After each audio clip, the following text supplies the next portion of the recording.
Professor Noam Chomsky is listed in anybody's catalog as among the half-dozen top heroes of the New Left.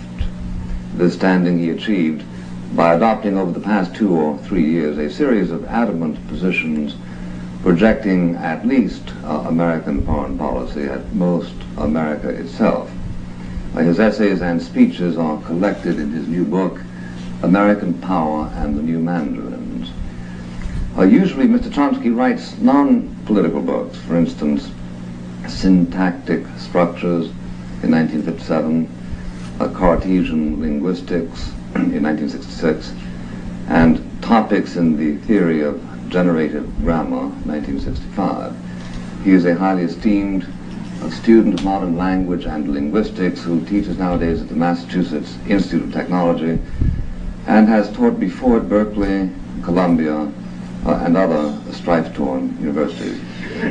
He is a member of many organizations and learned societies, including, I'm sure you would want me to mention, the Aristotelian Society of Great Britain.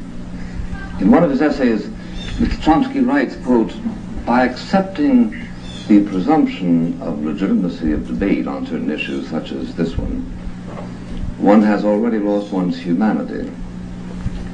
I should like to begin by asking him why, under the circumstances, if by being here he stands to lose his humanity, he consented to appear in the first place. Because, first of all, I didn't quite put it in those terms, I don't think. I think that but I think that I said that there are certain issues, for example, Auschwitz, such that by consenting to discuss them, one degrades oneself and to some degree loses one's humanity, and I think that that's true. Nevertheless, I can easily imagine circumstances in which I would have been glad to debate Auschwitz. For example, if there were some chance that by debating Auschwitz it might have been possible to eliminate it or to at least mitigate the horror of what was going on. And I feel the same way about Vietnam.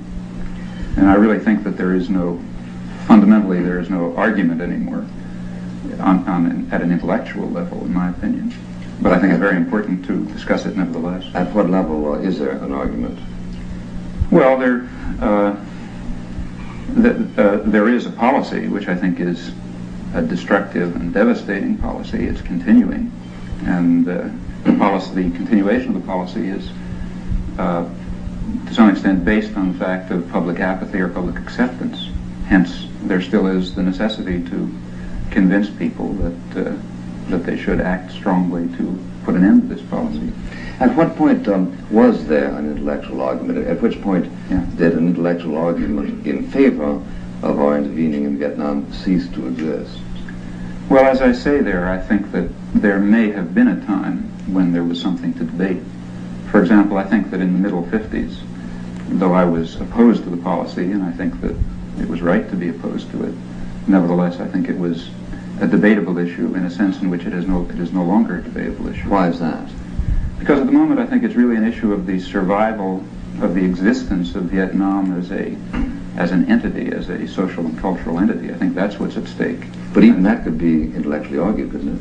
Well, in the same sense in which Auschwitz could be intellectually argued. No, I mean in a different sense. No, I think in the same sense. In fact, don't forget there were people who argued in favor of Auschwitz and gave... No, I haven't gotten that at all. I hadn't had any such on this program, nor do I intend to. But it seems to me that even if what you said were correct, there could be a perfectly legitimate argument over, for instance, the continuation of the state of Anguilla, or the continuation of the state of Biafra, or the continuation of the state of Goa. I didn't talk about the existence of the state. I talked about the existence of the society as a social and cultural entity. I think that's what's at stake. Oh, okay. Well, if it's at stake, mightn't there be 2 points of view about how to help it evolve into its natural forms, right? Oh, there are many different points of view. I think they're very legitimate. They're very legitimate. They're very legitimate issues that can be argued as to how the United States ought to most efficaciously put an end to its destructive actions in Vietnam. There are many different alternatives that might be thought about. Yes, but one way, of course, to put an end to America's necessary intervention is to conclude the war successfully. That's a way. Yeah, right? One possible way is by destroying Vietnam, which I think is probably the most likely outcome. Yeah. Well, now, for instance, one way in which we put an end to the Nazi occupation of France is by destroying Nazi Germany, correct? That's right. Yeah. It seems to me that this was a position which is a tenable position, and mutatis mutandis, it's a temporal position. No, because mutatis mutandis changes everything in this case. Because in this case, as you know, it's not only I, but people with whom I disagree, like Arthur Schlesinger Jr., who refers to your theological certitudes and your liberal application of them to every subject in which you touch.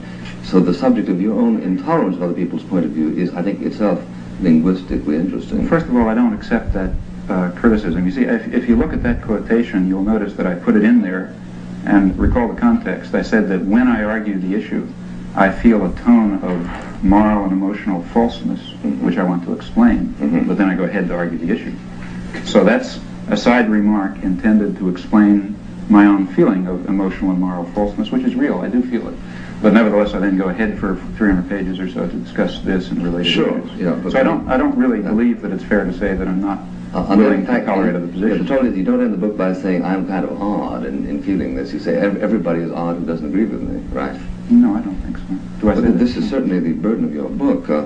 I wasn't aware of that. Yeah. I mean, I think that I've given an argument. Well, maybe this is a universal difficulty you're having, not being aware of certain people's reading of your position. Well, then let me say, I think for example, I think I take a very qualified and temperate position on many, many issues in this book. For example, take the issue of the background of the Second World War, which I spent a lot of time on. If you notice, I end up with a statement saying that I don't see any way to give a clear, sharp resolution, clear, sharp answer to the question what we should have done in such and such circumstances. I discuss someone who did take a very strong and I think very honorable position, namely A.J. Musty, and I say that I wish I could answer the question for myself whether I feel that I would have taken or would have rejected that position, but I don't see any way to do it because the issue is mixed. On many issues, I feel that way. On the other hand, see, when the issue is when the issue is, let's say, 3 million tons of bombs dropped on Vietnam, I don't feel that way anymore. Nevertheless, I'm still perfectly willing to argue the issue calmly, quietly. As you would have, say, the dropping of the bombs in Dresden. Exactly, or the atom bomb. See, I would have been willing to argue the dropping the atom bomb, though I do feel that it's a war crime. Sure, but I do think that you put some people at a disadvantage by your a priori assertion that any position that disagrees with your own is intellectually barren. Well, I didn't mean that, really. Let me explain. Maybe it didn't come across, but what I meant was something else. I wanted to honestly state my own emotional and my own feeling about entering into a debate over this issue. Portnoy-wise?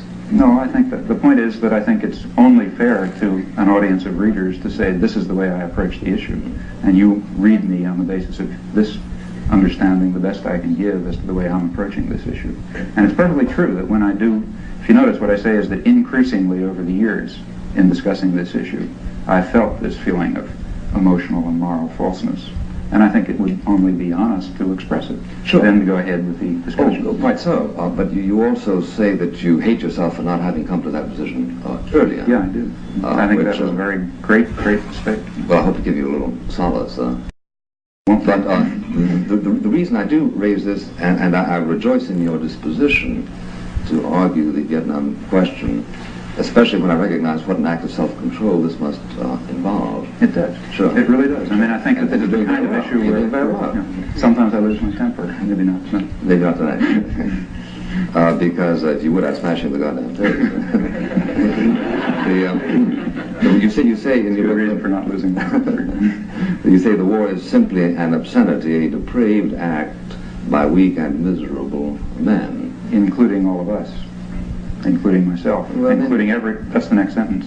Same sentence. Sure, because you count everybody in the company of the guilty. I think that's true in this case. But see, one of the points I was trying... This is a sense of theological observation, isn't it? No, I don't think so. Because as somebody points out, if everybody's guilty of everything, then nobody's guilty of anything. No, I don't believe that. See, I think the point that I'm trying to make, and I think ought to be made, is that the real, at least to me, I say this elsewhere in the book, what seems to me a very, in a sense, terrifying aspect of our society and other societies is the equanimity and the detachment with which sane, reasonable, sensible people can observe such events. I think that's more terrifying than the occasional Hitler or LeMay or other that crops up.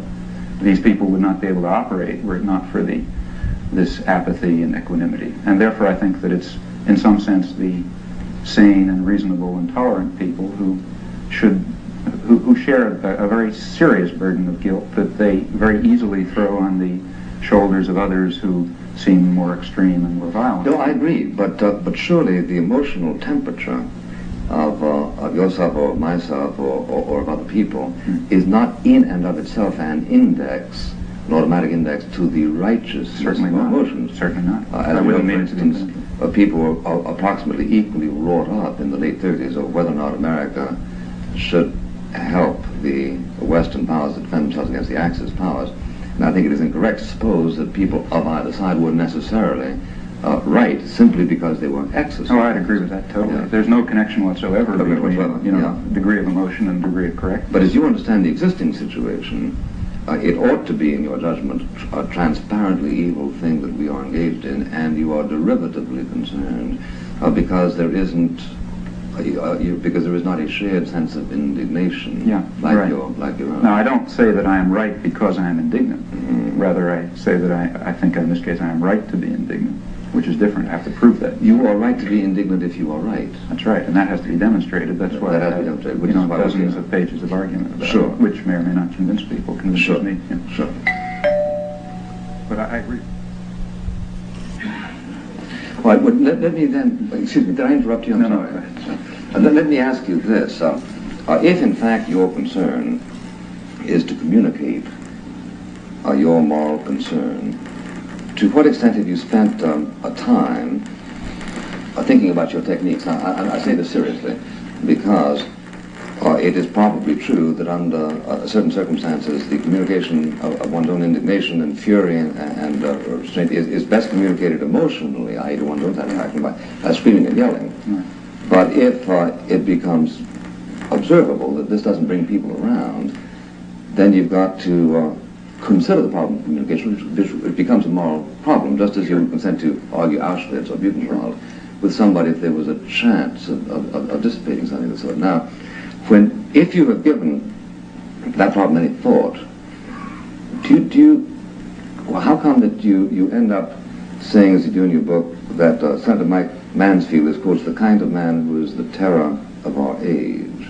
Well, let me put that in its context as well. What I say is, I believe that, and what I say is that Senator Mansfield is an American intellectual in the best sense, a sane, reasonable, scholarly man, the kind of man who is the terror of our age. And that's essentially what I was saying before. I think that the terror of our age is the sane, responsible, serious, quiet man who watches these things unfold and doesn't react to them. I include myself in that, as I tried to make clear in the earlier statements.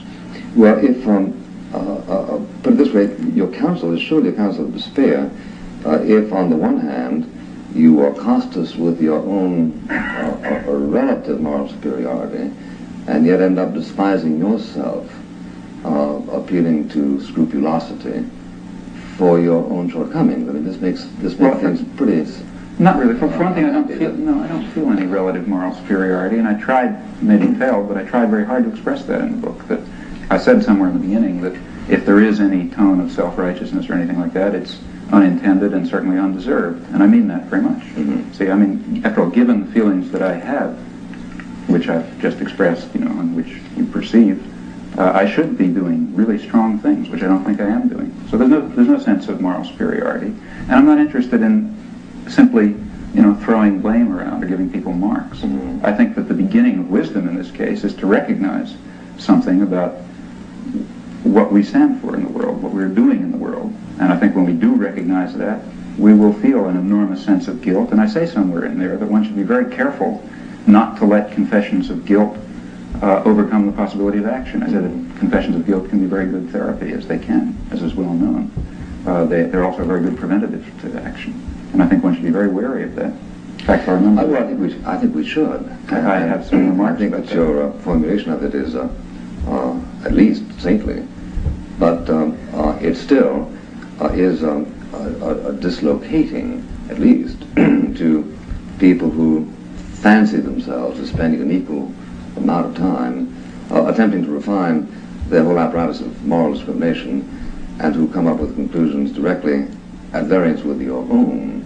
Now, the reason I haven't asked you at this moment to say, why are we in Vietnam and such and so forth is because we've been all arguing about this for 4, 5, 6 years, and the chances of our coming up with anything, especially new, are small. Right. Yeah. There's one of the respects in which I think it is sort of an unarguable issue. Now, the issues have just, one has been over them over and over. Yeah, but there are perhaps certain aspects of the quarrel in Vietnam that touch especially on your thesis and your concern and the whole nature of it.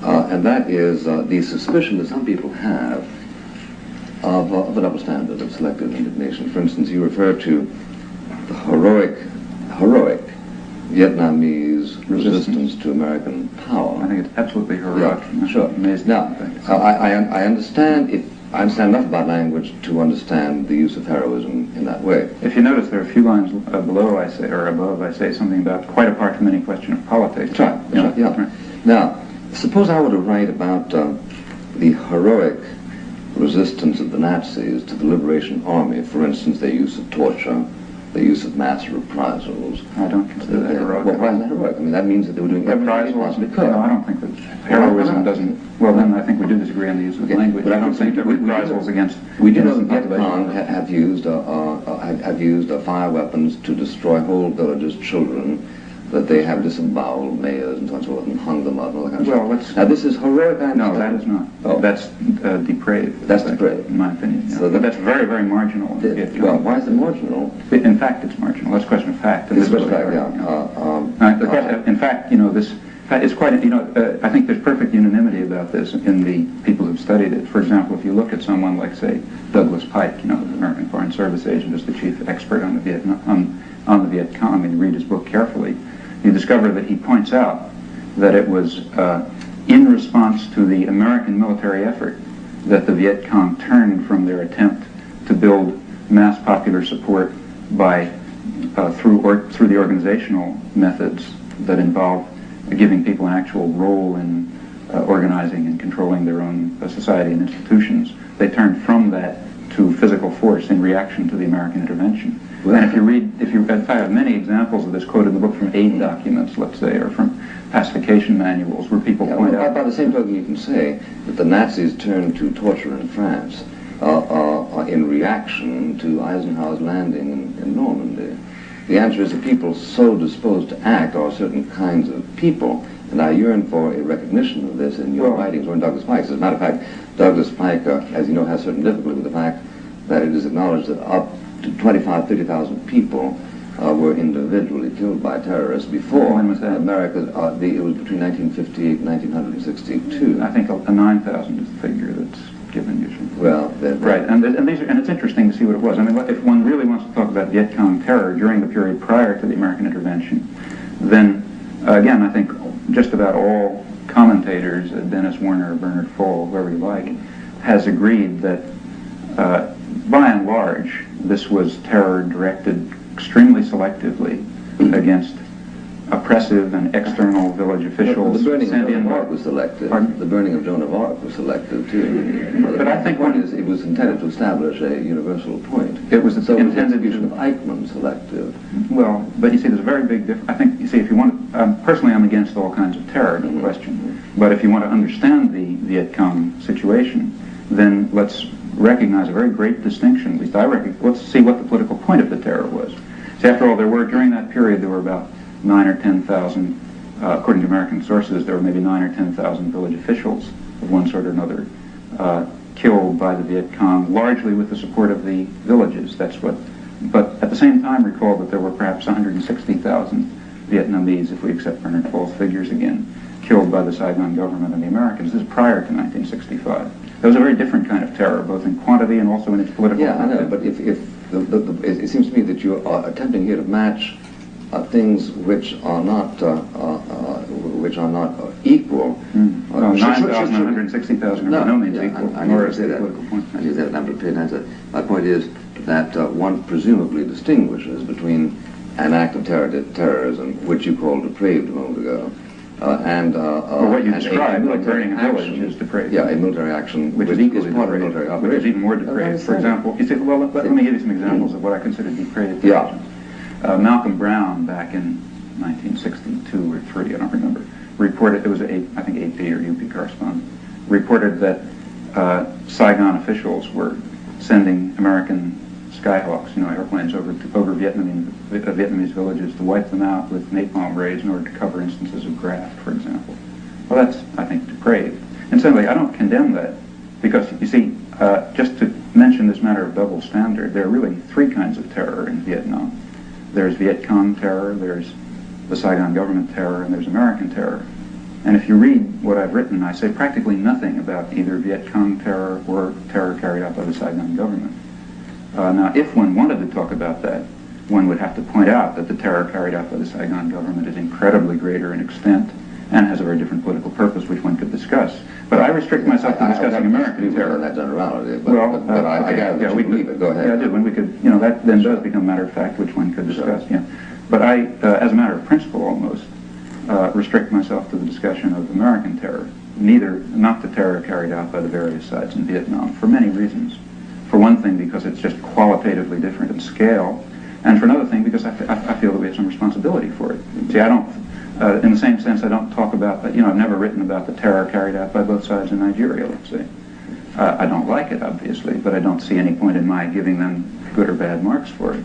On the other hand, if we were carrying out the terror, I would very definitely write about it. And I think, so there's no double standard as far as I can see. At least, let's say I have a standard in mind, one may or may not accept it. We will explore that. Okay.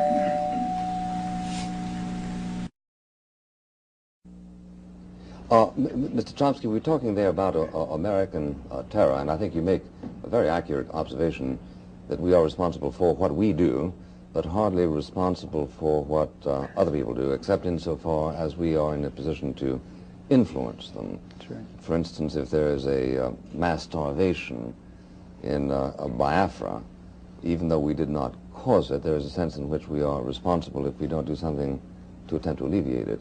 Right. Now, by the same token, if we are prepared to agree that it is not always easy to taxonomize military action into that which is terroristic and that which is purely a military operation, we are left with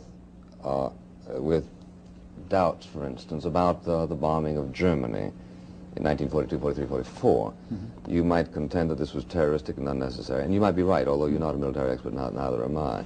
But I think there's a point to that. Yeah, but I do judge that even if we all agree that what we did in Dresden was inexcusable, as a moral question, it's got to be understood in context of what was it that brought us to Dresden in the first instance. Absolutely. And what brought us to South Vietnam in the first instance, in my judgment, was clearly an uninterested, or I should say disinterested, concern for the stability and possibilities of a region of the world. What period do you feel that we had this disinterested relationship to Vietnam? Right now. No, at what period did we have it? Did it begin? Let's say 1951, for example, when the State Department bulletin points out that we must help the French reconquer their former colony, and we must eradicate all Vietnamese resistance down to its last roots in order to reestablish the French in power. Was that disinterested? To increase my vulnerability, I wish we had helped the French. We did. We supported them. Not sufficiently. Well, but there's no point in helping somebody insufficiently. It was hardly disinterested when we attempted, as with tremendous support, in fact, to reinstate French imperialism in South Vietnam. Now, it was disinterested in this sense, and I think this is an important distinction which you do touch on in your book. It's a disinterested act if my attempt to help, or your attempt to help a particular nation, is in order to spare you the possibility of a great ordeal in the future, which will harm you, your family, your children, your republic. And in that sense, Nazi Germany was also disinterested. Yeah, after all, Nazi Germany was conquering Eastern Europe only in order to advance the values of Christian spiritual civilization and to restore the Slavs to their rightful home and so on and so forth. Totally disinterested. Look, I follow you. But if you want me to pursue that digression, I will. Okay. But let's suspend it for a moment. Okay. I'm distinguishing that kind of disinterestedness between the kind of... But that's not a kind of disinterestedness. You see, that's something which includes as a special case every case of military aggression and colonialism in history. It's all disinterested in your sense. Well, all right, let me simply rest my case by saying that there is an observable distinction by intelligent men between a country that reaches out and interferes with the affairs of another country because it has reason to believe that a failure to do so will result in universal misery, and that country which reaches out and interferes with another country because it wants to establish Coca-Cola plants there and chase national banks and whatever and exploit it. Now, that is an observable It's a conceptual distinction. well, let's distinguish between a conceptual distinction and a factual I'm prepared to distinction. do that. All right, it is a conceptual distinction, but in actual fact, the history of colonialism shows that these two motivations can coincide. That is, practically every, I mean, there are exceptions, you know, probably the Belgians and the Congo are an exception, but by and large, the major imperialist ventures have been in the economic, in the material interest or in the perceived material I'm interest. not interested in the mathematics, but I'm interested. Let me finish. You have already conceded that it's not merely a conceptual difference. I say it is. There are exceptions. There are a few exceptions. All right. Like say okay. All right, let's talk about the exceptions then. Well, no, but the exceptions are at the difference. No, wait a minute. The exceptions. I mentioned, for example, the Belgians and the Congo. There, they didn't even pretend to have a civilizing mission. There, it was pure material self-interest. These are the exceptions. There are, as far as I know, no exceptions on the other side. There are. I mean, maybe I've left out a case of history, but as I see the history of colonialism, the great mass of cases are cases where a powerful country was working in its perceived material self-interest and was covering what it was doing to itself and to the world with very pleasant phrases about preserving Christian values or helping the poor benighted natives or one thing or another. Now, there are a few exceptions where there was pure predatory imperialism. No, not even any pretense of doing anything, but these are quite rare. But not and all we're that, in the mainstream not of imperialism. The Pure predatory imperialism? Sure, Quite rare, the history of the Roman Empire. Well, let's take more. I mean, since the Industrial Revolution. Since the Industrial Revolution. Well, you know, if you say that people have refined the art of apologetics, I don't deny it. But it is also true, and I think manifestly true, that there have been interferences with the affairs of other nations whose purposes were, in my judgment, manifestly benign. For example? Well, for instance, the Truman Doctrine. Oh, I don't think that was manifestly benign at all. That was an attempt to the Greeks develop an order. I think the Greek situation was benign, not at all. We were trying the Greeks' testimony is more interesting to me than yours. Which Greek testimony? The testimony of the thousands of people who were thrown into jail and. I grant not the testimony of the Greek communists who were beaten. Or the Greek peasants who were. There again, is it a conceptual difference that between the person who desires a life under some kind of freedom and one who desires life under some kind of under communism? No, because there's no such opposition in Greece. There was a distinction between a very repressive regime which we instituted in 1946 and another regime, I don't know what it would have been, that would have grown out of the victory of the so-called communists. Now, if you see, what we did had nothing to do with freedom. What we instituted was This is absolute historical romancing, I would say, I don't because the number of people who were slaughtered in Greece, first by the communist insurgency, then by the Nazis, then again by the communists, add up to an enormous communist insurgency before the Nazis? Which one? Not insurgency, conquest. Communist conquest before the Nazis in communist Greece? Insurgency. Prior to the Nazis in Greece? Yes, the Civil War of the early 40s. My point is that the Greeks... your history is quite confused. No, that's not bad at all. No, it isn't there was no communist insurgency prior to the Nazis. There were communist resistance bands that fought against the Nazis. This is a matter of nomenclature. The point is that the 40-year-old or the 45-year-old Greek has fought 3 times in certain ventures, in one of which they acknowledged that we bailed them out. Who is they? The rulers of Greece acknowledge that. No, also the people. Oh, I'm quite unaware of that. I'm quite unaware that the people of Greece have spoken on this issue. Even Papandreou, you like him, I assume, because he hates us. No, not at all. Not at all. George Papandreou was one of the people who was... I'm talking about Andrea, which makes it even... As Andreas Papandreou... both on record as being grateful to President Truman for his intervention in that part of the world in 1947. In that case, I disagree with him on that issue.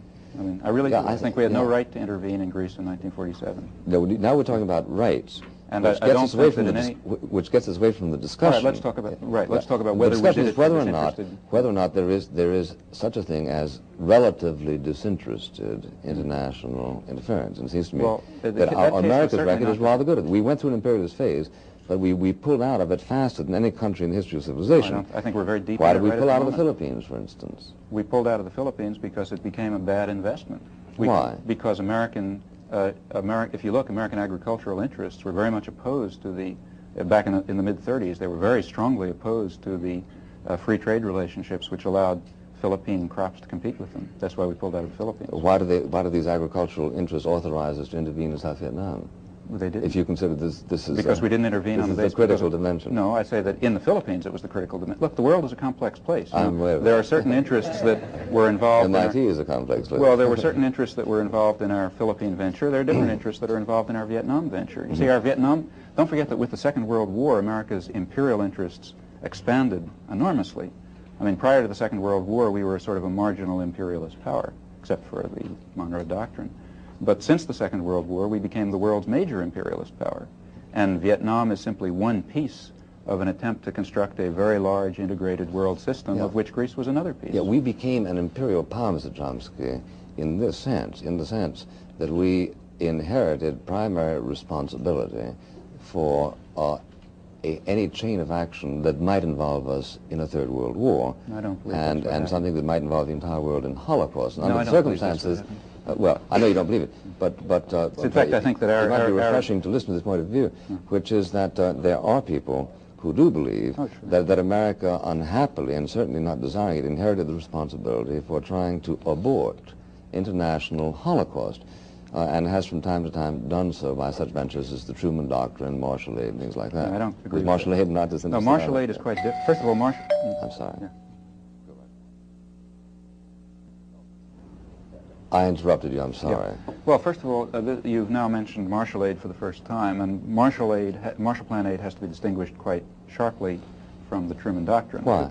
Why? Because the Truman Doctrine was a doctrine of military intervention, and the Marshall Plan was our first attempt at a major aid program. But you do understand that sometimes a soldier can be as useful as a bushel of wheat, don't you? Now look, nevertheless, if we're going to be at all clear about the American role, we're certainly going to distinguish between military intervention and economic intervention. They're very different in the way they function. Now, the fact of the matter is that neither was disinterested in your sense, I don't think, but they're very different in the impact that they had. The Truman Doctrine, I think, was a disastrous venture. I think the Marshall Plan was our first attempt at a major aid program. But you do understand that sometimes a soldier can be as useful as a bushel of wheat, don't you? Now look, nevertheless, if we're going to be at all clear about the American role, we're certainly going to distinguish between military intervention and economic intervention. They're very different in the way they function. Now, the fact of the matter is that neither was disinterested in your sense, I don't think, but they're very different in the impact that they had. The Truman Doctrine, I think, was a disastrous venture. I think the Marshall Plan was arguable. I mean, one understood what how do you for, explain the schizophrenia? I don't agree with it. How do you explain the schizophrenia of a public which willed both more or less simultaneously? On the one hand, you say that the public is incapable of acting disinterestedly. The public didn't will either. Well, the government, all right, the government. Because both were... But the government backed by the public, how's that? How do you explain that the same government on Monday did the Truman Doctrine, which you consider simply sort of being a projection of the evil impulses of the government, and on Tuesday did something which you consider to be very good? What happened to the government between Monday and Tuesday? First of all, I didn't say I considered it to be very good. I said it's rather different, and one has to bring different standards to bear in evaluating it. Why is it different? Let me give you an example. Suppose you're a farmer. Because there's a difference between receiving... And you need agriculture. You need fertilizer, so you apply to me for fertilizer. But just before I get it to you, somebody comes up with a bayonet and is about to make it impossible for you to continue farming. Now, in that particular instance, is there a strategic difference between my giving you the fertilizer and my giving the soldier who routes? That's not. So you're talking about the dream world. The real world is one, because the real world is one in which the alternatives were coming with a bayonet, which is on an American rifle held by an American-backed Greek soldier, and the alternative to that was giving the kind of aid which was used, in fact, to construct the kind of society in Western Europe that we wanted to see developed there. Now, these are two very different things. It's a very different thing to introduce, to run for the Greek army a counterinsurgency program with military support and many military men involved. That's one kind of thing, one sort of repression imposed on the Greek population through American intervention. One might argue whether it's right or wrong, but that's to be very sharply distinguished. Why do you say imposed? Is it because your presumption here... My presumption is that your presumption here is that the Greeks would like the kind of regime which resulted... My assumption is that all intervention is imposed by any country. That is, you see, I believe that quite generally... Did we impose on the French when we liberated them from the Nazis? Was that an imposition? We didn't conquer France. We moved the Germans out of it. Just from an outside invading force. We invaded But we France. didn't conquer it from its own people. See, in Greece, we were trying to conquer it from its own people. But there you're willing to credit the anti-Nazis as their own people, but you're not in Greece willing to credit the anti-communists as their own people. The German army was there. There was no outside army in Greece other than ours. Look, there are modalities of outside intervention. But look, there's a very sharp difference between... just a minute, there's a very sharp difference Laval was not a Nazi.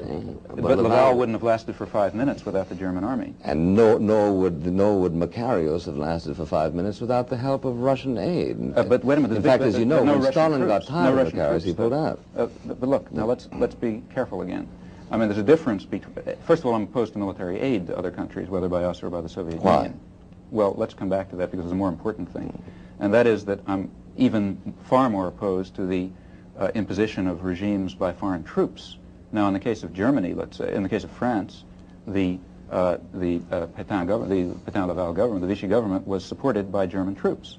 Had the German... they weren't throughout the country necessarily, because there was certainly indigenous support, but there's no question that if German military force had been withdrawn to the other side of the Rhine, then there would have been an overthrow of the Vichy government, and France would have had some different form of government. Now, in that case, our invasion of France was, whether one likes it or not, was in reaction to an occupying external force. It's just pure confusion to identify that with the case of Greece when we were trying to liberate, we were trying to select the kind of society that Greece would have, and we were trying to save the rulers that we had designated as appropriate from their own population. There were no outside forces. But don't you realize that in your book, and that's why you're not willing to be consistent in carrying out this argument, you're constantly talking about our satellizing of places like Cuba and the Dominican Republic and so on and so forth, and yet we never occupied them in the sense in which you're talking about. Well, we never occupied the Dominican Republic. We sent 25,000 troops there in 1965 in an occupation. No, I'm talking about I'm talking well, about... the American Marines were in there dozens of times since 1900. I think you're being evasive, and I don't think you want to be. No, Let me ask you this. Is it possible... It's not evasive at all. Is it possible... we just simply repeatedly sent troops to Nicaragua, the Dominican Republic, Cuba, etc., etc. Is it possible to satellize a nation without having an occupying army there? Yes, it is. All right. Then there goes your tedious French explanation. Oh, not at all, because that doesn't happen to be the... You see, we're talking about a real situation. Yeah. We could talk about some ideal situation and, have an academic discussion about it. I'm saying, therefore, it is possible for North Vietnam to satellize South Vietnam, presumably, without even it's logically occupying it militarily in a formal sense. But it didn't happen, though. So there's well, this is an argument considering which there are 2 points of view. Well, let's discuss it then. Historically. Yeah, in fact, you see, there's much more, if you want to be serious about it, there's more evidence that South Vietnam tried to colonize North Vietnam than conversely. In fact, South Vietnamese commandos were going, military forces, regular military forces, were going north considerably earlier than the time when we even proclaimed that the infiltration began from north to south. Did they bump into the refugees coming south? The refugees were coming south were going in both directions, in fact, in 1954-55, and at least according to Bernard Fall, the commandos began going north in 56 or 57. The first claimed infiltration from the north was in 59, and that was South Vietnamese coming south. So if one wants to talk about, again, the real world, the first motion the trouble is, your difficulty with Chomsky is, in my judgment, you never know where neatly to begin your historical you choose the point of beginning.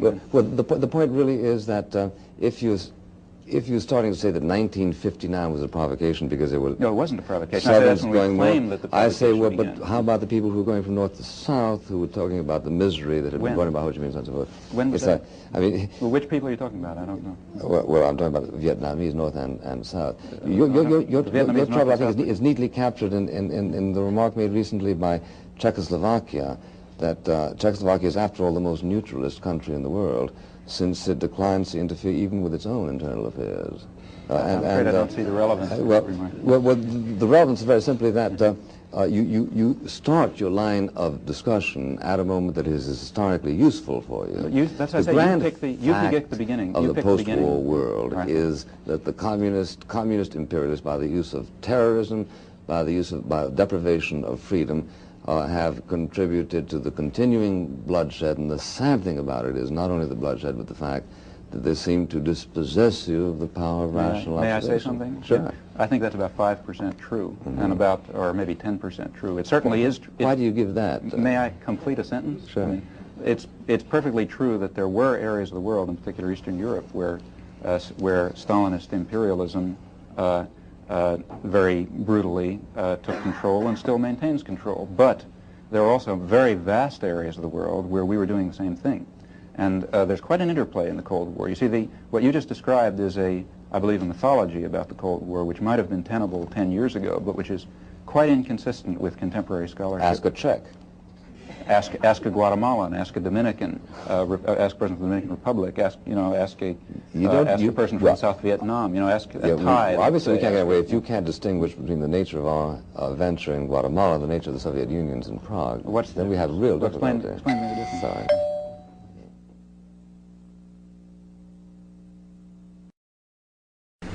Mr. Greenfield.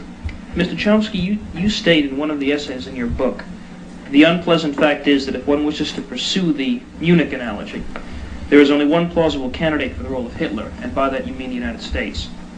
There are other references to Nazi Germany's conduct of foreign policy and our own.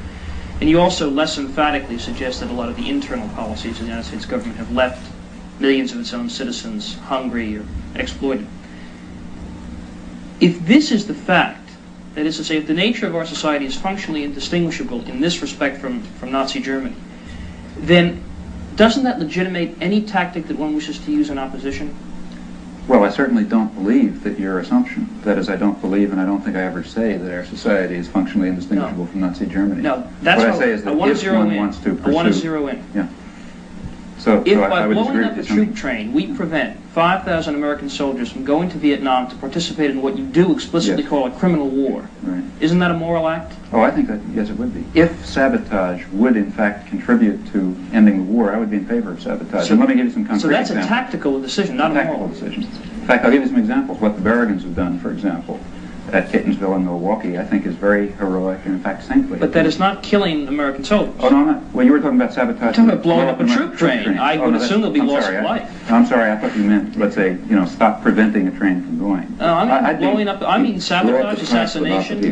What all the heroes in America. I would first of all make a sharp distinction, as for example the Berrigans did, between attacks on property and attacks on people. That's what I want to know. Fundamental distinction. But then, you see, if one raises the question about attacks on people, then I think there are very tricky issues. See, I can concede, I would have been against assassinating Hitler, for example, because I'm against murder. But if I believe that assassination of Hitler would have really contributed to ending the war, I think one could have given an argument. Now, if it were true, Lyndon Johnson? and that would pertain to Lyndon Johnson. But in neither case, incidentally, do I think that it practically would have. Ms. Hockman.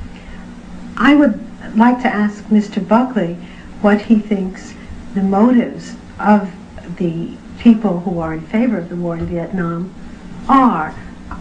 Putting it very simply, how can we possibly hope to help universal misery when we are so miserable here? Well, I think we're less miserable here. I mean, you may not be a happy young lady, but I'm sure you're not as miserable as you would be if, for instance, you didn't have a free press, if you weren't able to write such poetry as you wanted to write, you couldn't join a labor union, if you couldn't express yourself as you liked, if the mayor of your town might be disemboweled tomorrow. I think that there are observable differences between what freedom you have here, or put it this way, between your misery and theirs. If you wouldn't have saturation bombing take place in your country. I want to disagree with you for the moment, because I think that there is a certain condition, a human condition, the condition of guilt, which Mr. Chomsky speaks about, and which for me is the most interesting point of his argument. The guilt that we feel here, which in a way may keep people from writing poetry or from writing anything that they think, because they're absolutely stifled by the climate of guilt. Get on the bestseller list. Excuse me? They manage to write their complaints. But I know of many people who are not writing now because of the war in Vietnam, who are not functioning because of their guilt. Well, it's not an aspect of my responsibility for foreign policy to encourage you to externalize your complaints. But if you want to, there are any number of book publishers, magazine publishers, and radio stations, television stations who are glad to hear them out, which I think is qualitatively different from what exists, for instance, in North Vietnam. What's that? Or Greece, not quite so much. or Brazil, or a dozen other countries. A little bit less so, sure. Less so? I think it's true. No, it's not true. And publishing No, wait a is the minute, I'll tell only you what's true. motive. What's true is that a nation at war does not have the same amount of liberties as a nation at peace. Abraham Lincoln suspended the right to habeas corpus, and the oldest parliament in the history of the world didn't have an election for 11 years during Yes, the day you know, of if war. you compare the state of freedom in North and South Vietnam prior to the war, as some people have done, like Joseph Buttinger, I'm afraid it doesn't come out the way you like. Well, I think it does come out the way. Not by the evidence that's been As the presented. refugees or number of the refugees who left North Vietnam, compare them with those who left South Vietnam. That's a very different issue. What I was talking about is the right of free expression in North and South Vietnam. I mean, take a look, for example, at Buttinger's analysis, where he runs through cases. Quite apart from that, take a look at, for example, again, pick your authority. I mean, let it be Bernard Fall, let it be almost anyone you like. See, there's a great amount of village democracy which was instituted in North Vietnam, and in fact has also been instituted in the Analat-dominated areas of South Vietnam, which is something qualitatively different than anything that has existed in Asian societies before. And this exists simultaneously with, let me be quite clear, this exists simultaneously with a good deal of repression and certainly not civil liberties of the sort that we're used to. Chomsky, one of the most libertarian constitutions in the history of the world was written by the Soviet Union. I'm not talking about constitutions. I'm talking My about point is, what kind of freedom is experienced by somebody in North Vietnam? The answer is that the freedom is perpetually insecure. Oh, well, you don't know for that. reasons. You see, I when know you that Ho Chi Minh himself has wept over the occasional necessity to kill 40, 50,000 of his own. Not the necessity, the occasional fact. But just one moment. What I was talking, very not only sarcastic but also wrong. And you see, it's very important to recognize, if you want to understand what communism means in Southeast Asia, to realize that along with many authoritarian and repressive practices, which I certainly don't condone, there is on the side a great deal of democratization. There's been a liberation of energies and involvement. Nonsense, if I may say so. I don't think you're right. After all, the great paradigm of Red China, in which the AFL-CIO itself concedes to something in the neighborhood of 20 million victims on that particular. I'm quoting them.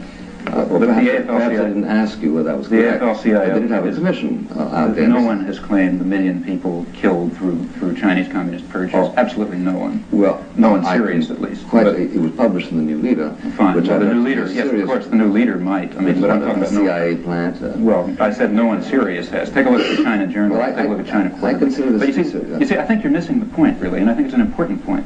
See, I think in looking at China, one has to recognize a great deal of repressive practice, a great deal of authoritarianism, and one also has to recognize a great deal of spontaneous democratic structure of a sort which never existed in Asia before, and if you want to know the truth, to some extent doesn't even exist in our society.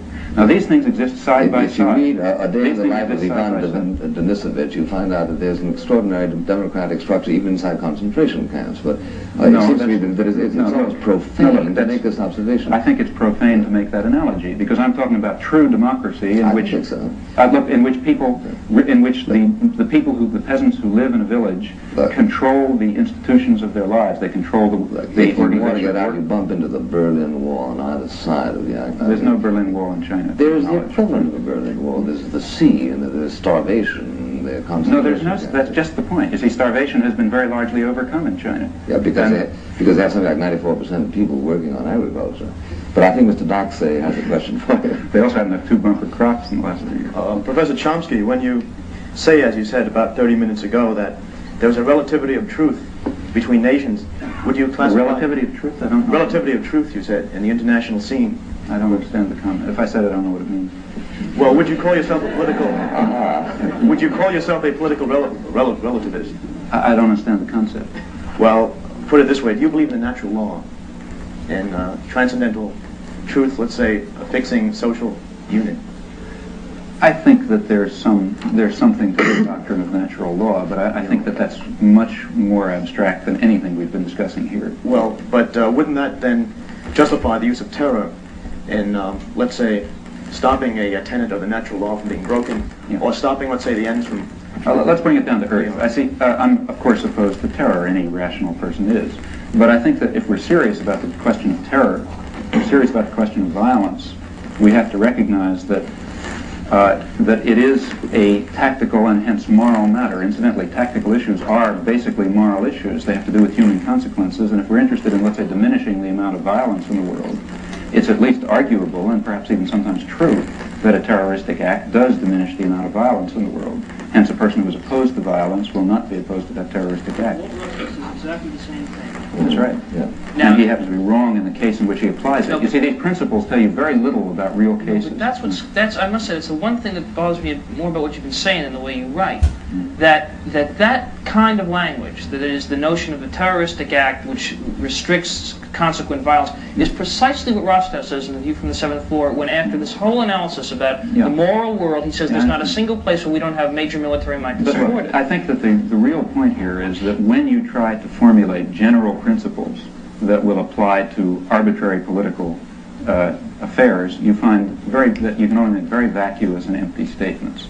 See, if one wants to talk in perfect abstraction from any real situation about the justification for violence and terror, then you come up with platitudes and empty remarks and so on. The point is that, there are no very general principles that apply to such circumstances, or if there are, no one has enunciated and formulated them.